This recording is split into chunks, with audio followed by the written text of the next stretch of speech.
Bonjour à toutes et à tous, on se retrouve aujourd'hui pour un nouveau vlog. Et oui, ça y est, c'est reparti.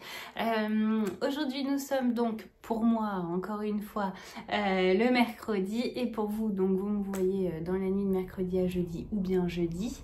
La luminosité est pas terrible. Donc, bon, après, je sais pas si c'est mon téléphone ou quoi, mais...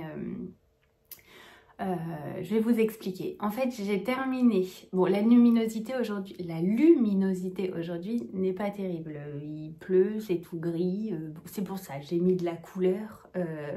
J'ai mis de la couleur sur votre écran. Je me suis dit, quoi de mieux pour cette journée pluvieuse que d'apporter un petit peu de couleur.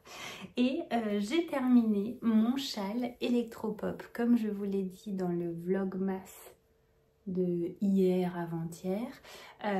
Il est terminé, il est bloqué. Finalement, il a séché super vite. En une nuit, c'était bon. Je me recule un peu pour vous montrer. Hop.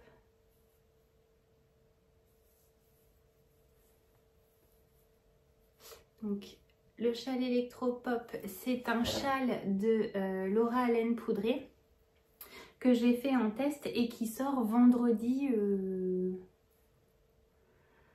20. Vendredi de cette semaine là, quand vous regardez, c'est pas demain mais c'est après-demain. Enfin du coup c'est vendredi, je vais pas me perdre dans les... Bon bref, donc en tout cas le patron sort vendredi, on en reparlera de toute façon parce que j'ai une petite surprise pour vous par rapport à ce patron là. J'ai adoré le tricoter, pour rappel je le tricote dans des laines, alors je les ai pris là. Des laines que j'avais trouvées au salon au Knit It de Lyon et que j'avais trouvé sur le stand Dye Dye Done. Ils ont un site internet, c'est pas un site français, je saurais plus vous dire les teinturiers d'où ils viennent, mais c'est pas français quoi qu'il arrive. Et j'avais d'ailleurs privilégié les teinturiers et teinturières non français, en tout cas sur lesquels je ne peux pas facilement commander tout le temps puisque j'ai tendance à faire travailler habituellement plutôt nos artisans français, mais sur un salon comme le Knit It, je m'étais dit bah autant découvrir d'autres teinturiers et teinturières. Et donc là la laine achetée en octobre est tricotée en décembre, donc youpla boum, j'ai envie de te dire. Donc je suis trop ravie. C'était une base 50... Alors la base s'appelle Silky Merino, donc 50% Merino, 50% soie. C'est d'une douceur. J'ai jamais tricoté ça, hein, je vous l'avais dit. C'était la première fois d'ailleurs que je tricotais quelque chose avec un peu de soie à l'intérieur. Ben, je recommencerai parce que c'est super agréable. Et alors vous verrez le drapé. C'est comme ça qu'on dit. Au blocage, j'ai eu une énorme frayeur parce que à peine trempée, l'eau était verte fluo. Ce qui veut dire que non seulement ça a dégorgé, mais ça aussi. Alors en soi, que ça dégorge, c'est pas forcément un souci. On s'y attend un petit peu quand quand on achète de la laine teinte à la main. La seule chose, c'est qu'il faut pas que ça déteigne sur l'objet tricoté quoi. Et en l'occurrence j'ai guetté parce qu'il est bien resté quand même dans la bassine bien 10-15 minutes, mais j'étais à côté, j'étais en train de me préparer, donc je guettais principalement ma couleur orangée là, enfin ocre, qu'elle prenne pas la couleur bleue ou éventuellement verte. Et non, tout s'est très bien passé et je trouve les couleurs magnifiques. Alors je vous parlais de luminosité. J'ai fait les photos aujourd'hui. Comment vous dire qu'on va oublier le lancer de châle pour ce châle, en tout cas tant que le soleil ne sera pas de retour quoi. Les photos me conviennent moyennement, je vous les fais défiler ici. Et puis je les mettrai sûrement sur Instagram aussi. Les photos me conviennent moyennement, certaines prises en intérieur, certaines prises en extérieur. J'ai essayé un lancer de châle en intérieur, pareil, pour rire comme ça, juste pour la blague, je vous les mets à la suite. Mon téléphone, tant qu'il n'y a pas de luminosité, vous savez, il fait pas le point. Donc là, sur un châle en mouvement, tout était flou. Donc c'est pas faute d'avoir essayé, je me suis quand même donné à fond mais ça donne rien. De toute façon ce châle m'est destiné, donc je le garde pour moi et j'aurai d'autres occasions quand le soleil sera de retour de vous le prendre en photo. Alors, une fois porté, ça donne ça et puis bah moi comme d'habitude hein, je fais un truc comme ça, et puis après on vient, si on le souhaite, repositionner la dentelle plus visible et après avec le manteau. De toute façon, voilà. Mais vraiment, il est trop beau.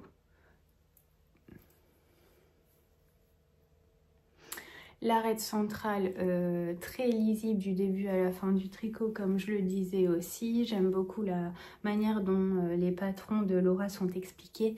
Je dis pas ça parce que c'est devenu une copine. Je dis ça parce que vraiment c'est la vérité et je pense que si vous avez déjà tricoté un de ces patrons, vous ne pouvez pas nier le fait que tout est clair. Tout est fait pour qu'on puisse cocher, pour qu'on puisse suivre dans un tableau. Enfin, en fait, il n'y a rien de laissé au hasard dans son patron, dans ses patrons, donc voilà, je vous le conseille grandement. Et voilà, 2 échevaux, mais il me reste... Alors moi, j'ai fait l'option 1, c'est-à-dire de ne pas continuer pour utiliser toute ma laine. Mais on peut bien entendu continuer un peu à l'infini. Moi j'ai terminé les rayures et puis je me suis arrêtée là, j'ai fait la corde. Ce qui fait que de la couleur curcuma, il m'en reste sur 100 grammes à chaque fois. La couleur curcuma, il m'en reste 20 grammes et la Azure Coast, 30 grammes. Donc, vous voyez, j'aurais pu encore l'agrandir, mais c'est pas grave, tous les restes de toute façon, je m'en servirai. Ce sera pas perdu. En tout cas, il est vraiment très beau. Et alors, attendez, on va faire un truc comme ça. Je vais me reculer. Ma belle-mère, je vous avais dit, m'a apporté... J'ai pris des photos, mais les photos, ça donnait pas grand-chose. Ça, c'est le tout premier châle de Laura que j'ai tricoté. Donc, le châle saison que j'avais tricoté dans des laines, mes toutes premières laines en écheveau achetées au tricoteur volant à Paris. Et c'était de la Gusto Wool. D'ailleurs, je n'avais pas été très ravie. Et puis, vous voyez, là, elle me l'a ramené. J'ai dit, bah forcément, en comparaison à celui-ci, c'est rêche, c'est pas oufissime, quoi. Donc, mais par contre, je l'adore toujours autant. Elle me l'a laissé, là, pas d'inquiétude. Je lui ai pas gardé en mode en tsum tsum. Elle me l'a laissé parce qu'elle revient à Noël et elle m'a dit si tu vas faire des photos avec les 2 châles, voilà. Donc vous verrez qu'en fait c'est exactement la même dentelle ici sur le saison que sur le Electropop. Est-ce que je peux vous montrer comme ça? Vous voyez? C'est exactement la même dentelle. À la seule différence qu'ils n'ont pas la même forme. Vous avez le saison. Je vais faire du bruit avec ma chaise. Vous avez le saison qui a une forme, si je commence à dire les formes, bon, une forme plutôt triangle symétrique. Et le Electropop qui a une forme asymétrique. Et du coup, pour avoir cette forme-là, il y a eu un ajout de maille centrale, ce qui fait que la dentelle se travaille avec une maille centrale, mais en fait c'est exactement la même dentelle. Et on a le jeu de rayures qui est toujours présent sur le châle saison aussi, mais là c'était régulier et sur celui-ci ce sont des rayures pas régulières. J'adore l'un et l'autre. Je ne dis pas que je ne referai pas un châle saison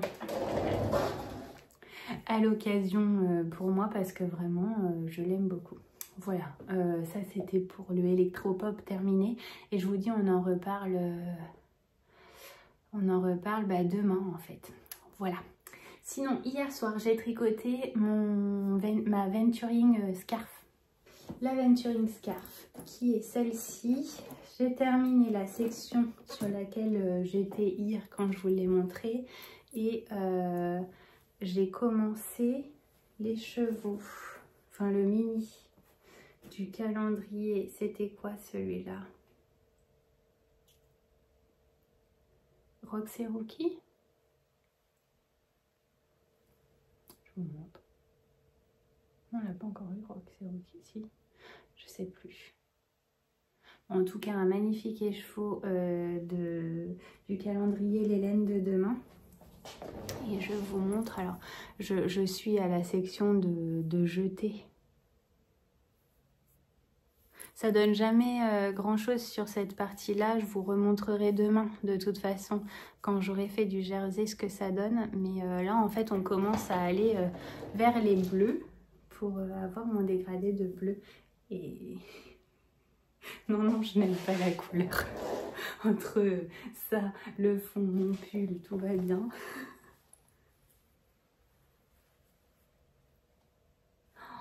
J'adore! Voilà ce que j'ai tricoté hier et que je tricoterai peut-être un petit peu cet après-midi, mais c'est pas sûr, sinon ce sera ce soir. Sinon, au niveau des calendriers de l'Avent, on a ouvert ce matin, donc pas avec vous, je suis désolée. Et ce matin, dans le calendrier de l'Avent de Ophildorus, nous avons eu 7 magnifiques écheveaux de 20 grammes. Vraiment trop beau. Et on a eu celui-ci d'Hélène de demain. Et c'est Peter Pan. Oups, ultra coloré aussi.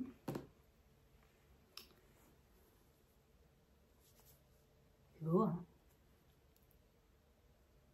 Je voulais vous montrer, ça c'était l'écheveau de 50 grammes, donc de Ophildorus, c'était celui de dimanche. Et vous voyez, je vous disais que celui-ci me faisait penser à celui-là en beaucoup plus coloré. Enfin, on reprend les mêmes couleurs, mais travailler de manière plus intense. Enfin, je sais pas comment on dit, moi. Je suis pas teinturière, mais en tout cas, voilà. Sinon, les jours où vous n'étiez pas là, enfin, vous n'étiez pas là, c'est pas ça. Oh, je suis un peu perdue. On a loupé combien de jours ensemble? Samedi, dimanche, lundi.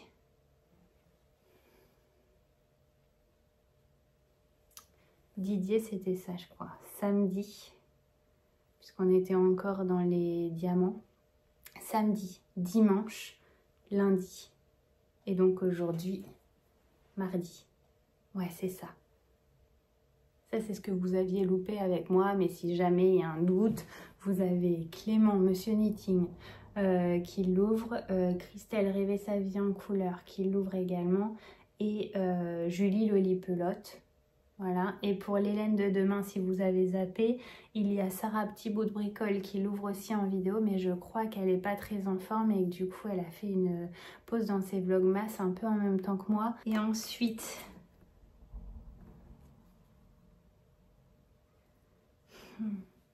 Alors, le numéro 14, Blanche-Neige pour l'Hélène de demain. Vous savez quoi, on va les mettre... Ah bah non, j'ai fait un nœud, bien sûr. Numéro 14, Blanche-Neige. Numéro 15, Roxy Rookie. Donc l'autre, c'était pas Roxy Rookie. Numéro 16. Ah oui, celui-là que je vous ai montré, Bambi.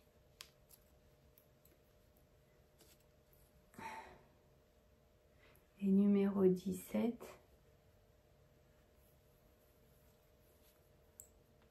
la Panthère Rose. Et donc aujourd'hui, Peter Pan. Non mais, c'est pareil, hein. J'adore. Alors, les laines de demain, il faut aimer la couleur, il faut aimer le bariolé.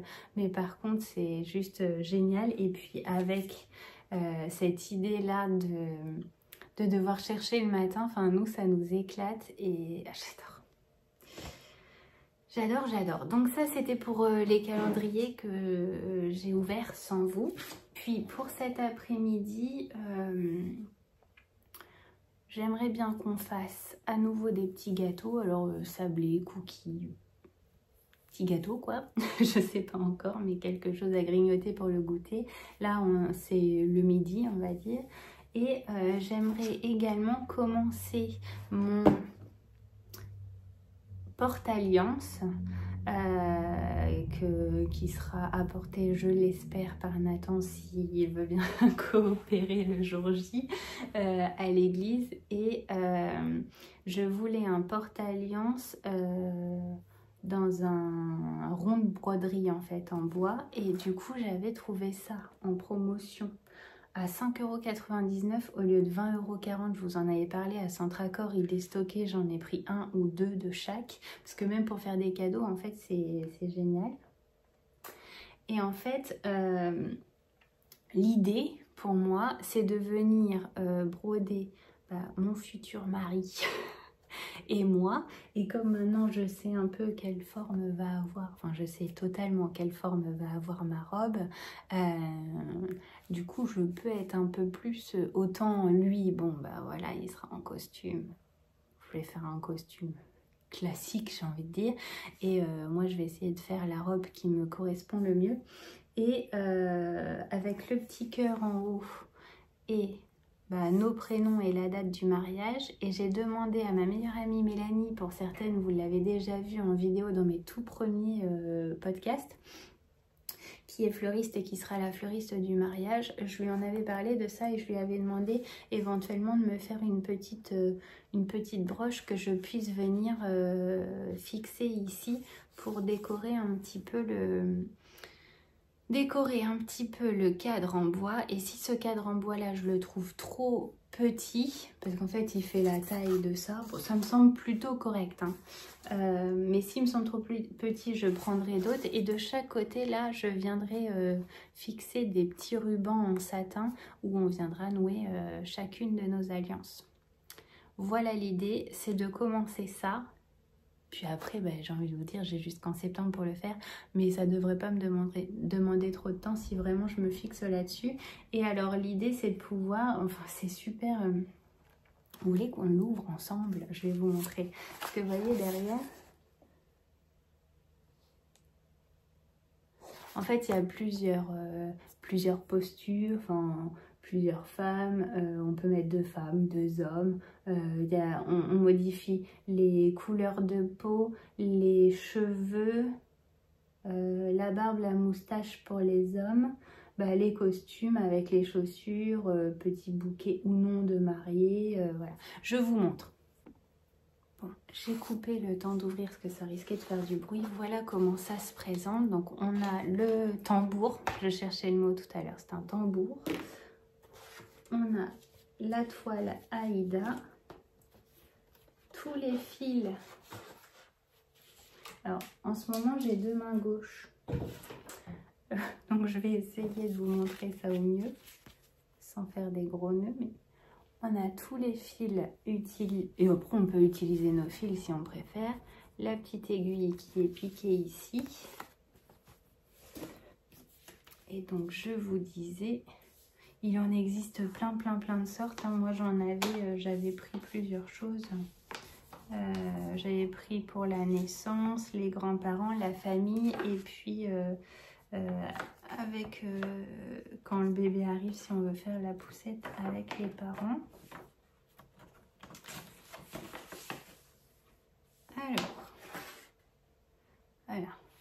Donc ici on a le couple de base, on va dire, voilà, avec les écritures pour pouvoir écrire ça, et puis les chiffres également.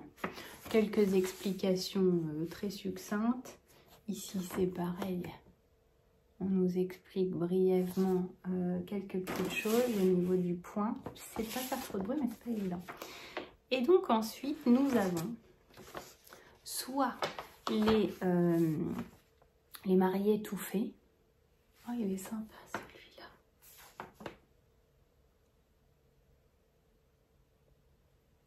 Il est sympa celui-là, ça change un peu. Ah oui, mais on voit pas son bouquet. Moi, je voulais qu'on voit son bouquet.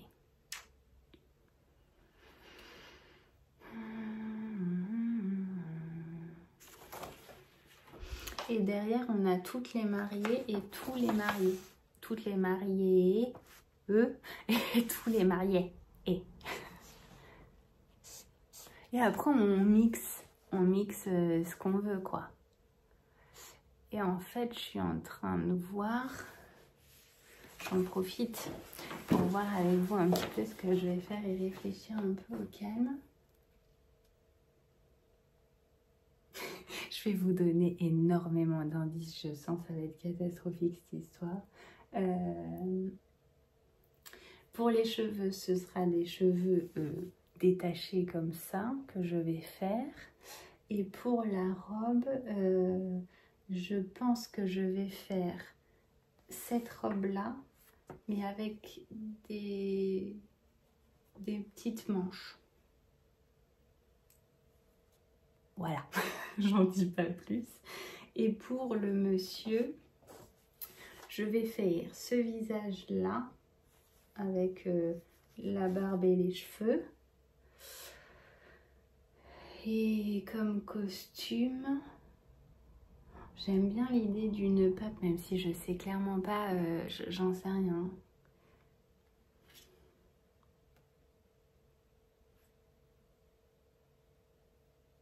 C'est dur, hein, parce qu'en fait, j'aime bien l'idée qu'il n'ait pas les jambes comme ça. Je préfère ces jambes-là. En fait, je vais faire ça, mais avec le bonhomme avec des cheveux et plutôt un nœud papillon, comme ça.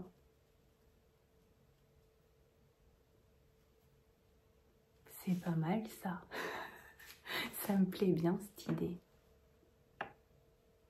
Mais écoutez, ça part, on va partir là-dessus. Mais même si celui-ci me plaisait beaucoup. Hein.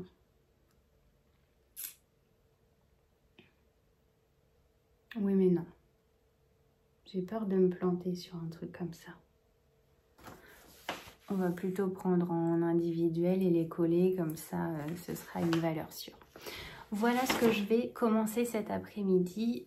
Donc soit je vous filmerai un petit peu ce soir, ou sinon on se retrouve demain pour voir si j'ai un petit peu avancé là-dessus.